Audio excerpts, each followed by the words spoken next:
Šiandien kalbamės apie rožinio maldą ir dažnai žmonės klausia, kam iš viso yra reikalinga rožinio malda, kuri yra ilga, kur reikia atsiminti daug labai dalykų, slėpinių, stotelių, ilgai kalbėti. Kam jisai? Tiksliai, kam tas rožinis reikalingas? Galima kažką kitą gal susigalvoti efektyviai. Bet ne, žinokit, jeigu jūs būtumėt kada nors šitoj Italijoje, yra ten tokia Florencija, ten yra Uffizi galerija ir ten yra toks vienas rožinis. Gal atspėtumėt, kieno jis yra? Labai garsus žmogus. Nedrįstu suklysti. Mykolas Angelas, arba kaip mes sakome, Michelangelo. Buonarroccio, žodžiu, šitas rožinis sutrintas, toksai subrūžintas, nes jis jį kalbėdavo, ne tik tais, aš manau, Siksto koplyčią lubas tapydamas, jam reikėjo įkvėpimo. Jam reikėjo ką daryti? Pasikrauti. Pasikrauti. Vat ką rožinis daro, iš tikrųjų pasikrauti. Jeigu kam teko gulėti ligoninėje arba šiaip tiesiog po kažkokios nelaimės atsidurti šitoj kokioj nors tenai, priimamajame dar kažkur, ką pirmiausiai daro? Ką tau pirmiausiai daro? Jeigu matau, kad esi nusilpęs ir dar kažkoks. Tai vitaminų duoda. Lašelinė stato. Taip. Tai vat rožinis ir yra ne kažkas kitas, kaip ta dvasinė lašelinė. Tos Sveika Marijos, ar dar kažkokie ten Tėve mūsų ir visa kita kapsi, sukapsi ir tu atsigauni. Nes ir tos maldos, žiūrėkit, ten yra kokios parinktos. Pagarbini trejybę. Taip. Praktiškai kaip žegnuojasi Tėvas, Sūnus ir Šventoji Dvasia. Pažymi protą, jausmus ir valią. Ir paskui tos maldos, viena Sveika Marija tai yra angelas, angelo malda, angelas šito žodžius ištarė, o Tėve mūsų malda tai Jėzus mūsų išmokė. Tai abi tos maldos, kurios keliauja per visą šitą, yra ne žmonių sukurtos, jos yra Dievo. Dievo mums duotos šitos maldos, nes jos turi kažkokį tai užtaisą. Jose kažkas yra tikro tai, kas iš tikrųjų mums 100% veikia. Tai va šita rožinio malda yra tokia. Jinai ją susilašini ir atsigauna. Ir keliauja. O kiek yra svarbu rožinį kalbant būti, ar tu privalai būti, nežinau, bažnyčioje, namuose, ramioje vietoje, ar tu privalai kažkaip ypatingai melstis, ar tu gali tai atlikti vaikščiodamas mieste, vairuodamas automobilį? Atspėkit, koks atstumas nuo Šiluvos iki Raseinių? 20 kažkeli kilometrai. Ne. Viena dalis rožinio. Supratau.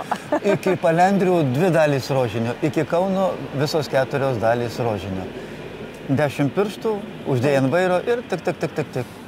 Ir viskas, ir puikiausiai, keliaudamas, nežinau, atsimenu, kai buvo po operacijos, bandžiau ten tą rožinį kalbėti, nes Tėve mūsų nesugebėjau. Smegenys dar po narkozės neveikė.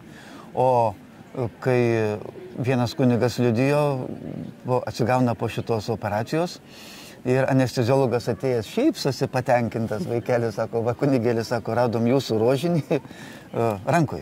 Taip. Rankoj buvo suspaustas. Nežinau, jie ten turbūt tiesiog, kai operacija lašelinių nestato. Nestato, tai sako, rankoj, paskui sako, atgniaužė ir iškrito tas rožinis ant stalo. Ir sako, kai pradėjo šitą narkozę veikti, sako, pradėjai kalbėti, Tėve mūsų, Sveika Marija, iš pasąmonės tiesiog žmogus užmigo su šita, kaip sakant, narkozėje. Suveikė ir jis su ta malda. Ir net tada paskui iš pasąmonės jau per lūpas išlindo mintyse. O paprastam tikinčiajam, bet kiek yra svarbu, dažnai žmonės turbūt labai norime susipaprastinti viską, ar ne? Mes žinom, kaip reikia kalbėti rožinį Tėve mūsų, ar ne, tada Sveikos Marijos, pagarbinam garbė Dievui Tėvui. Kiek yra svarbu, visi slėpiniai, jų apmąstymas, ar aš galiu susigalvoti, už ką aš noriu melstis kiekvienus 10 Sveika Marija? Ne tai, kad galiu susigalvoti, bet tiesiog privalau. Jeigu rožinis yra be intencijos, tai čia yra tas pats, kas vienam atsisėdus butelį gerti. Atrodys, girtuoklis, viskas. Bet jeigu mes jau dviese, tai jau tada kažkaip visai kultūringiau, jeigu dar su tais operatoriais abiem, tai čia tada jau visai normalus dalykas. Tiesiog gurkšnojam, viskas. Jo, tai rožinį būtinai turi žinoti. ar už tą pusseserę, kuri dabar ligoniniai, ar už tos kaimynus, kurie tenai ėdasi, pjaunas ir ko gero skirsis, maži vaikai tenai liks, nu žodžiu, ar už kelionę, ar už stovyklą, ar už nežinau, už bet ką. Ir tada žiūri, kaip tos paslaptys, jų pavadinimai, dar kažkas tinka tam įvykiui, tam reiškiniui, tam žmogui, ar tai kelionėje, dar kažkam.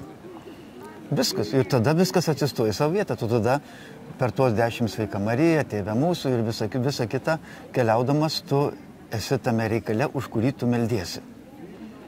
Nes visa 10 Sveika Marija kreiptis į Mariją, nu tai ne, tiesiog žmogui tai neįmanoma. Ne, mintys iš karto išsilaksto, viskas, tu nuklysta tada jau tenai burokėlius, ridikėlius, visokias tenai drabužius, tenai kelionės, ten ir viskas, tada veikelė jau dingsta. Nebe į temą jau pasidarai. Žiūri, kad jau reikia sugrįžti iš kažkur, iš toli. Tai va, iš tikrųjų, intencija tiesiog yra privaloma, turi būti. Be jos tada gaunasi, ta malda tokia negyva, atkalbėjau, atbuvau balių. Ne, turi dalyvauti, turi bendrauti, šnekėtis, prisiminti ir taip toliau. Tai įsivaizduokit, dabar mūsų stebi ir klauso jaunas žmogus, kuris galvoja, kad rožinis yra atgyvena, močiučių reikalas, jo visiškai nereikia, tai yra ilgas reikalas. Kaip jūs jį padrasintumėte, gal ir kalbėtumėt? Žiūrėkit, netgi tie filosofai, kurie buvo prieš 2,5 tūkstančio metų, ar jų mintys Platono, Aristotelio, Sokrato, nežinau, tenai to pačio Epikūro, argi tos mintys jos jau jų atgyveno? Ne. Kodėl? Dėl vienos priežasties. Išorė, drabužiai, aplinka, betonas, čia visokie geležys ir visa kita, viskas keičiasi, taip keičiasi, bet žmogus savo viduje, jis išlieka lygiai taip pat neapkenčia, lygiai taip pat aukojasi, lygiai taip pat išduoda, lygiai taip pat myli, lygiai taip pat, čia nieko nepasikeitė. Žmogus tas pats lieka. Bet šitas dalykas iš tikrųjų nesikeičia. Bet sakau, tie išoriniai dalykai keičiasi, lygiai taip pat ir tos maldos ir visi šitie dalykai, jie niekada, kaip ir šventas raštas, arba tos mintys, jos niekada nepasikeis, nes žmogus tai tas pats. Ką jam kitaip skauda? Ar kitaip skauda? Tikrai ne kitaip.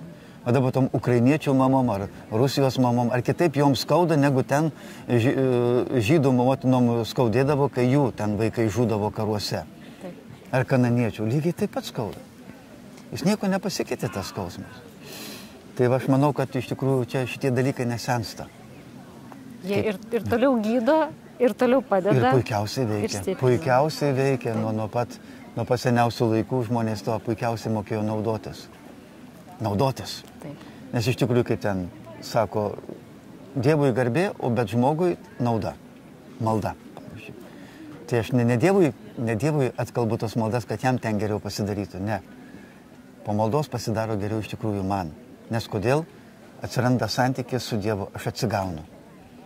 Bet mes, pavyzdžiui, kaip sakiau, tą butelį tuštinam ir mums abiem pasidaro gera kalbėti, bendrauti, prisiminti savo ten, nežinau, vaikystę, jaunystę, šposusą, dar kažką. Džiaugiesi, pasisemi iš kito, esam kaip tie angelai su vienu sparnu. Pas mane vienas sparnas, pas jūs vienas sparnas. Kaip mums skristi? Šlubai.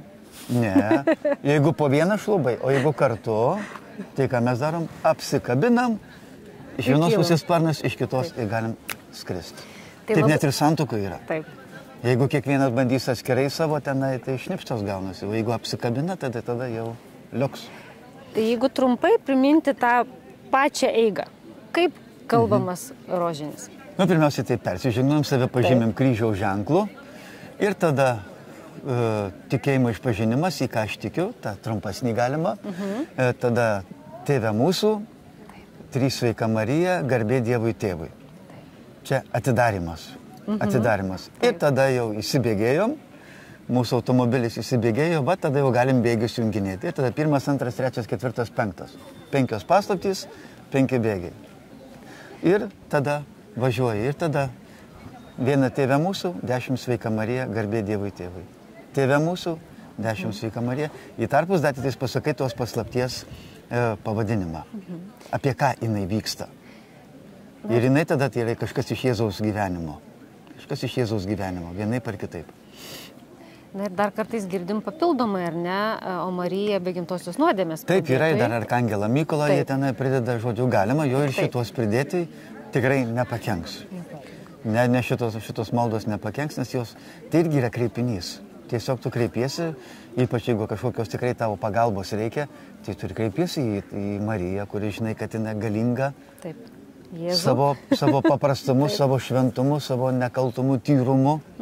Taip kaip ir vaikai yra galingi. Žiūrėk, net kokie baisiausi recidivistai prieš vaiką viskas, stop. Netgi va teko būti tam kolonijoje. Tai va tie, kurie vaikus tenai skriaudė dar kažką, jų jau neapkenčia visi kiti. Taip. Jeigu tu vagi žulikas, žmogžudys, dar kažkas tenai, viskas, ten moteris prievartavai, viskas dar taip sakant savo vietoj.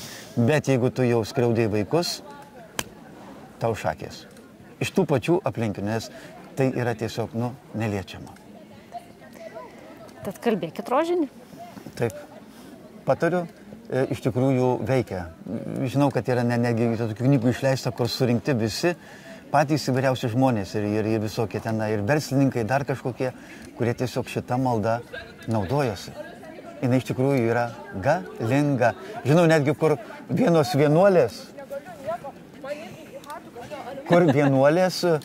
vienuolės ką padarė, buvo ten tokia šalia vienuolyno abortų klinika. Tai jos ką darė? Kiekvieną rytą ką jo meldėsi šitą maldą. Ir ką jūs manot, kas įvyko? Stebuklas. Ir bankrutavo. Šitą visa įstaiga bankrutavo, jos nebeliko. Tai čia tokių liudijimų, tai čia būtų, tiesiog būtų galima, nežinau, daugybę laiko pasakoti. Netgi yra mano irgi yra įrašyta irgi katechezių apie rožinio maldą, kur ten tiesiog vien tik tais tie stebuklai. Aš pats galėčiau čia dar kelias valandas jums pasakoti, bet atsiprašau, nėra laiko. Tai kur galima YouTube rasti ribotas. O kur galim rasti tos katechezės? Marijos radijoje. Marijos radijo archyvose yra ten tų katechezių yra iš tikrųjų daug. Ir pats turiu daugybę stebuklų, kur iš tikrųjų rožinės įsprendė. Neviltis įsikabini ir tada šita viltis sudėta į Dievą niekada neapgauna. Nieko dar niekada neapgavo. Jinai yra apsimokanti. Toks turbūt šiais laikais, kaip Epikūras sakė, daryk žmogau tai, kas apsimoka. Kalbėkit rožinį. Naudokis visais įmanomais malonumais, kad jie nesukeltų didesnių nemalonumų. O bet rožinis iš tikrųjų mums padeda priimti teisingiausią gyvenime sprendimą. Tiesiog naudokimės tuo. Ačiū.